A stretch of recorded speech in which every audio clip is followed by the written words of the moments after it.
Hi friends, welcome to Thangam world. இன்றைக்கி நம்ம இந்த வீடியோவில் பார்க்குறது சூப்பரான ஒரு ப்ளவுஸுக்கு கை ஜாயின் பண்ணுறது எப்படி அப்படிங்கிறத தான் பார்க்க போகிறோம்.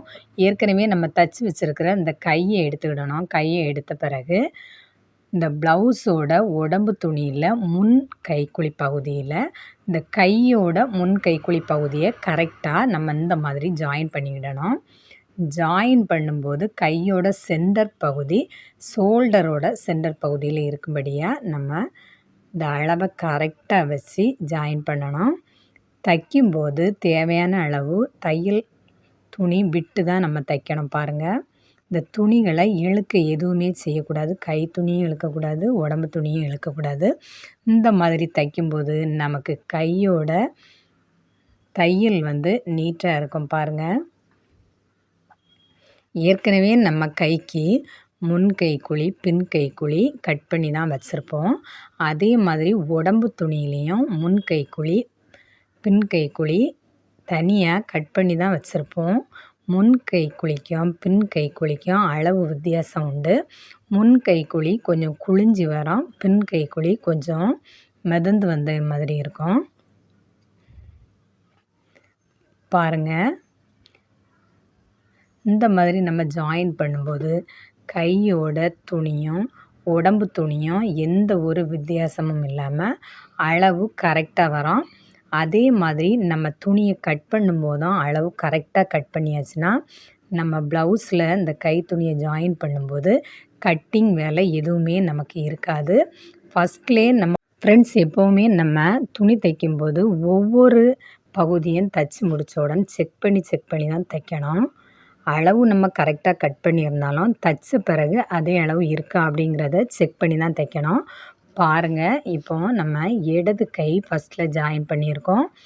ஜாயின் பண்ணி நீட்டாக தைச்சி முடிச்சாச்சு. அடுத்ததாக வலது கை ஜாயின் பண்ணிக்கிடலாம்.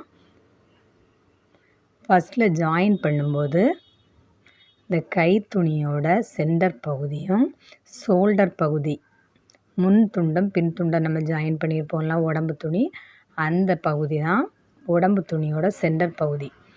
இந்த ரெண்டையும் கரெக்டாக நம்ம செட் பண்ணி வச்சுக்கிட்டு இந்த மாதிரி ஜாயின் பண்ணி எடுத்துக்கிடலாம்.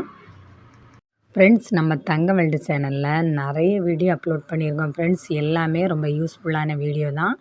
மறக்காமல் நம்ம தங்கம் வேர்ல்டு சேனலை பாருங்கள். சப்ஸ்கிரைப் பண்ணுங்கள், லைக் பண்ணுங்கள், ஷேர் பண்ணுங்கள், கமெண்ட்ஸ் பண்ணுங்கள். பாருங்கள், இந்த மாதிரி நம்ம கரெக்டாக இந்த கையை ஜாயின் பண்ணி தைக்கணும். எந்த துணியுமே இழுக்கவே கூடாது. இழுக்கும்போது அந்த கையோட ஷேப்பே மாறி வர்றதுக்கு வாய்ப்பு இருக்குது.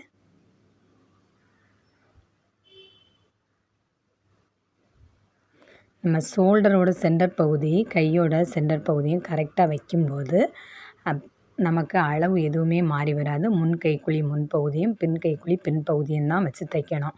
இந்த மாதிரி தைக்கும்போது ஆம்கோல் பகுதி நமக்கு நீட்டாக வரும். ஆம்கோல் பகுதியில் எந்த சுருக்கு எதுவுமே வராது. தைச்ச பிறகு ஓவர்லாக் தையலுக்கு பதிலாக ஒரு சோவடி அந்த தையலோட எட்ஜில் நம்ம தைச்சிக்கலாம். இந்த கை ஜாயின் பண்ணுறதுக்கு 3 தையல் போட்டிருக்கேன். 2 தையல் கை ஜாயிண்டிங் தையலும், ஒரு தையல் ஓவர்லாக் பதிலாக நம்ம அந்த துணியை சேர்த்தே தைச்சி எடுத்துருக்கோம். தைக்கும்போது தேவையான அளவு இடம் விட்டு தைங்க. பாருங்கள், கொஞ்சமெல்லாம் இடம் விட்டால் அந்த கை பகுதி கரெக்ட் அளவாக நம்ம தைக்கும்போது கொஞ்சம் அந்த துணி ஈஞ்சி நூல் பிரிஞ்சு வர்றதுக்கு வாய்ப்பு இருக்குது. அதனால் இந்த கை ஜாயின் பண்ணக்கூடிய பகுதியெல்லாம் கொஞ்சம் நிறையவே நம்ம கைக்கு தைக்கிறதுக்கு இடம் விட்டு தைக்கணும். இந்த மாதிரி கை ஜாயின் பண்ண பிறகு நமக்கு தேவையான அளவு கை கீழ் சுற்றளவு, கை சுற்றளவு, அடுத்தது உடம்பு சுற்றளவையும் சேர்த்து தைச்சி எடுத்துட வேண்டியதான். ஃப்ரெண்ட்ஸ், அடுத்த வீடியோ மறக்காமல் பாருங்கள். அந்த வீடியோவில் நம்ம கை கீழ் சுற்றளவு, கை சுற்றளவு, அடுத்தது உடம்பு சுற்றளவு, உடம்பு பகுதி இடுப்பு கீழ் சுற்றளவு எல்லா அளவும் எப்படி நம்ம அளவு வச்சு குறித்து தைக்கிறது அப்படிங்கிறத அடுத்த வீடியோவில் அப்லோட் பண்ணுறோம். மறக்காமல் பாருங்கள். நம்ம தங்கம் வேர்ல்டு சேனலை சப்ஸ்கிரைப் பண்ணுங்கள். நிறைய வீடியோ அப்லோட் பண்ணியிருக்கோம். எல்லாமே ரொம்ப யூஸ்ஃபுல்லான வீடியோ தான் ஃப்ரெண்ட்ஸ்.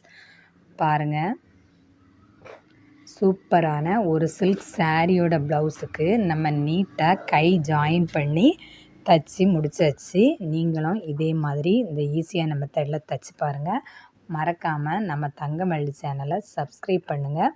இந்த ப்ளவுஸு தச்சு முடித்த பிறகு இந்த கைப்பகுதி எப்படி இருக்குது அப்படிங்கிறதையும் நம்ம இந்த வீடியோவில் பார்த்துடலாம். பாருங்கள்,